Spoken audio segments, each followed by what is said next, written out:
इंसाफ और न्याय मांगने के लिए तो वहां की पुलिस उस बेटी को रात भर थाने में रखती है, उसको नंगा करके उसको बहुत बुरी तरीके से उसको मारते हैं, पिटाई करती हैं, उसकी प्रत्यानित किया जाता है। उसको बताने में भी शर्म आती है कि ये सारी घटनाएं उस प्रदेश में हो रही हैं जिस प्रदेश के अंदर हम लोग रहते हैं। ऐसे लोगों को जान से मारना, मौत के घाट उतारना हमारे लिए भी जुर्म नहीं है और इनके लिए भी जुर्म नहीं है। हम भी अपराध नहीं कर रहे हैं। हम अपनी रक्षा और सुरक्षा के लिए, आत्म रक्षा के लिए, अपनी बहन बेटियों की इज्जत आबरू बचाने के लिए किसी का भी कत्ल कर सकते हैं और ये हमें करना होगा।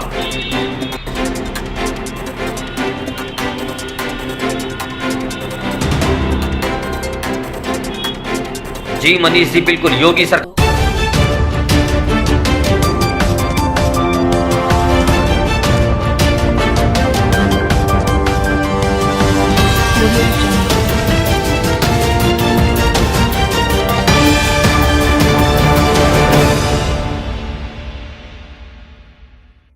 उत्तर प्रदेश के अंदर बुलंदशहर जनपद के अंदर एक जहांगीराबाद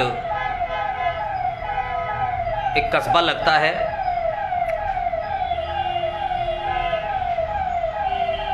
इस कस्बे के अंदर दलित समाज की बेटी के साथ में सामूहिक बलात्कार होता है।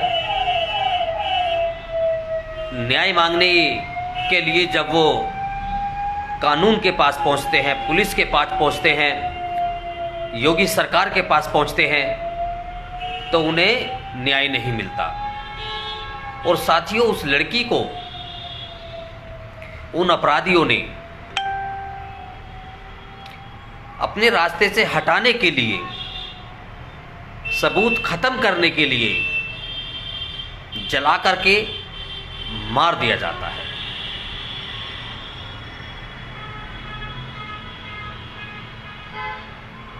जय भीम रुपेश कुमार जी, जय भीम राजा सिंह जी। देश के अंदर आज बहुजन समाज और दलित समाज की बहन बेटियों की कोई इज्जत नहीं है, कोई सम्मान नहीं है। जय भीम आकाश गौतम जी। साथियों, उत्तर प्रदेश के अंदर आज अपराध चरम पर है और टारगेट किया जा रहा है केवल और केवल दलित समाज और साथ में मुस्लिम समाज। बुलंदशहर के अंदर ऐसी घटना घटती है, 24 घंटे बीत जाते हैं, वहाँ का प्रशासन, वहाँ का डीएम, वहाँ का एसपी पीड़ित परिवार से मिलने के लिए उनके घर तक नहीं पहुँचता। धिक्कार है सबसे पहले तो ऐसी सरकार पर, ऐसी निकम्मी सरकार के ऊपर, जो ये शासन और प्रशासन बहन बेटियों की इज्जत बचाने के लिए, उनको संरक्षण देने के लिए जो जनता द्वारा चुनी हुई सरकार होती है, वो इस तरीके का संरक्षण दे रही है कि अपराधी खुलेआम घूमते हैं और बेगुनाह और मजबूर असहाय इस देश की बच्चियां, एक समाज की बच्चियों को टारगेट किया जाता है और उनको जला करके मार दिया जाता है। ये एक घटनाएं बन गई हैं आज पूरे देश के अंदर। पहले उनके साथ दरिंदगी होती है और फिर उनको जला करके मार दिया जाता है। आप देख रहे हैं कंटिन्यू पूरे देश के अंदर इस तरीके की घटनाएं लगातार हम लोग देख रहे हैं और टीवी समाचार पत्रों के माध्यम से पढ़ रहे हैं।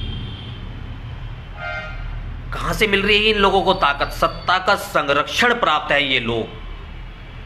और साथियों, बताना चाहता हूं, कल ही जहां ये देश का प्रधानमंत्री और सूबे का मुख्यमंत्री जाकर के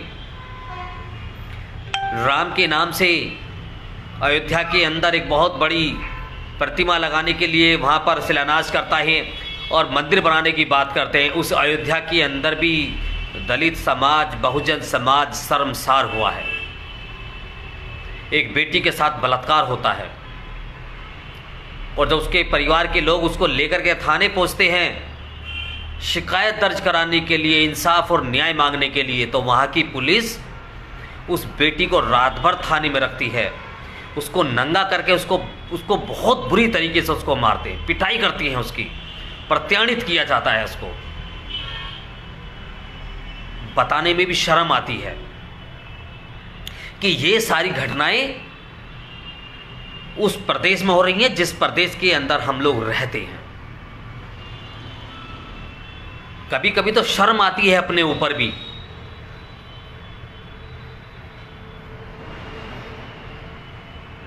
कि हम लोग उस प्रदेश का हिस्सा हैं जिस प्रदेश के अंदर बहन बेटियों की इज्जत नहीं है, सम्मान नहीं है, उनकी सुरक्षा हम लोग नहीं कर पा रहे हैं।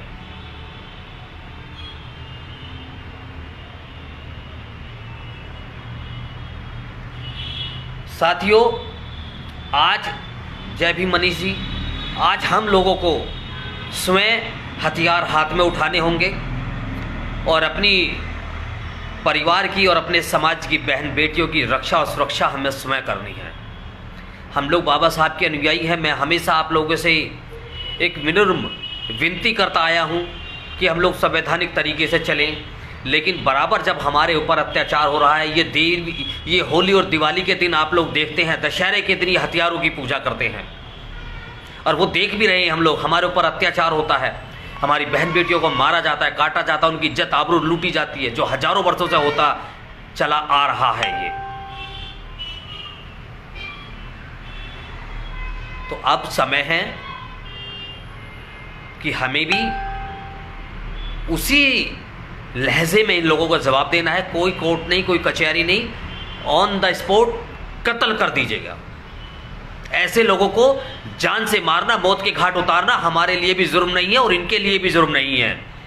हम भी अपराध नहीं कर रहे हैं। हम अपनी रक्षा और सुरक्षा के लिए, आत्म रक्षा के लिए, अपनी बहन बेटियों की इज्जत आबरू बचाने के लिए किसी का भी कत्ल कर सकते हैं और ये हमें करना होगा।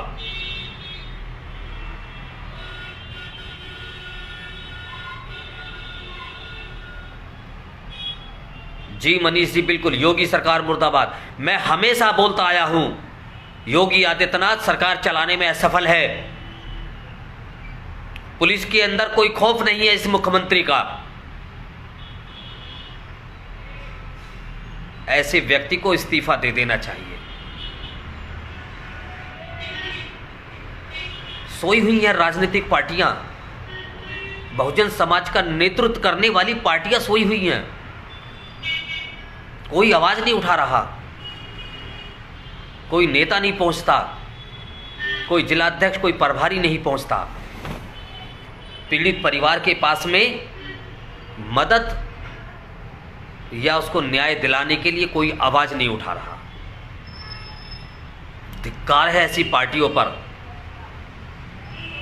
और एक मुर्दाबाद का नारा साथियों ऐसी पार्टियों के लिए भी लगा दीजिएगा कि हम लोग ऐसे समाज से आती हैं और उस समाज का प्रतिनिधित्व करने वाली राजनीतिक पार्टियां हमारी आवाज़ नहीं बन रही हैं, हमारे लिए न्याय नहीं मांग रही हैं। ना ही वो सदन के अंदर हम लोग जिता करके भेजते हैं विधायक और सांसदों को, और वो वहाँ जा कर के किसी भी तरीके का हमारे लिए न्याय की ना बात करते हैं, ना इंसाफ की बात करते हैं।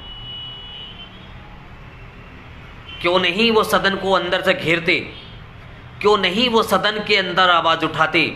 क्यों नहीं वो मुख्यमंत्री से जवाब मांगते कि एक समाज के ऊपर ये अत्याचार क्यों हो रहा है? क्यों हमारी बहन बेटियां आज बलि दी जा रही है, उनकी इज्जत आबरू के साथ छेड़छाड़ हो रही है?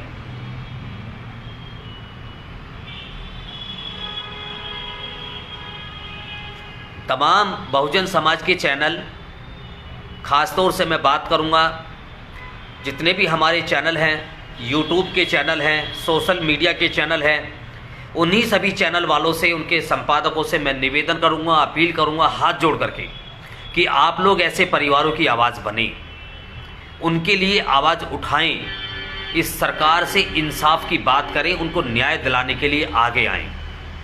क्योंकि देश का मीडिया तो पूरी तरीके से बिका हुआ है, कहीं कोई खबर नहीं आती है। हम लोगों को जहाँ से भी सूचना मिलती है, हम लोग सोशल मीडिया के माध्यम से अपने सभी समाज के लोगों को, सम्मानित प्रतिनिधियों को, सभी संगठनों के सदस्यों को उनको अवगत कराना मैं अपनी जिम्मेदारी समझता हूँ कि जहाँ से भी जुड़े हुए हमारे सम्मानित साथी हैं, आस पड़ोस के हैं, उस पीड़ित परिवार के साथ खड़े हों। गौतम बुद्ध नगर का भी एक मामला अभी कुछ रोज पूर्व चला साथियों। एक भाई के साथ में 4 लोग उसको उठा करके लेके जाते हैं, जो एक नाबालिग है, खेत में ले जा करके उसके साथ कुकर्म करते हैं, बलात्कार करते हैं उस लड़के का, शंकी जाटव।